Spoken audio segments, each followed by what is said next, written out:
ஷூவில் இருந்த பாம்பு ஒன்று மாணவனை கடித்ததால் பெரும் பரபரப்பு ஏற்பட்டிருக்கிறது. மேலும் விவரங்களை எமது செய்தியாளர் அருள் வழங்க கேட்கலாம். வணக்கம் அருள், தற்போது என்ன நடந்தது?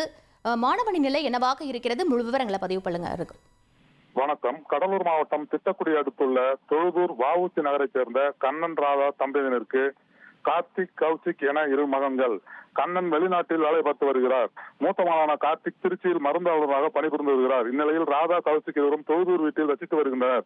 கௌசிக் தொழுதூர் அருகே உள்ள ஒரு தனியார் பள்ளியில் 7ஆம் வகுப்பு படித்து வருகிறார். இன்று காலை வழக்கம் போல் வீட்டிலிருந்து பள்ளிக்கு கிளம்பும் போது ஷூவை மாட்டியுள்ளார். அப்போது ஷூவில் இருந்த பாம்பு மறைந்திருந்த பாம்பு கௌசிக்கை கடித்துள்ளது. அலறி சத்தம் போடவே அவரது தாய் வீட்டிலிருந்து ஓடி வந்து கௌசிக்கு தூக்கி நிலையில் பாம்பு ஷூவில் இருந்து தப்பித்து ஓடியது. அந்நிலையில் அவரை உடனடியாக அக்கம்பக்கத்தின் உதவியுடன் தனியார் மருத்துவமனையில் சிகிச்சையாக சேர்க்கப்பட்டனர். அவர் உயிருக்கு ஆபத்தான நிலையில் அங்கு சிகிச்சை பெற்று வருகிறார். இதனால் இப்பகுதியில் பரபரப்பு நிலவி வருகிறது.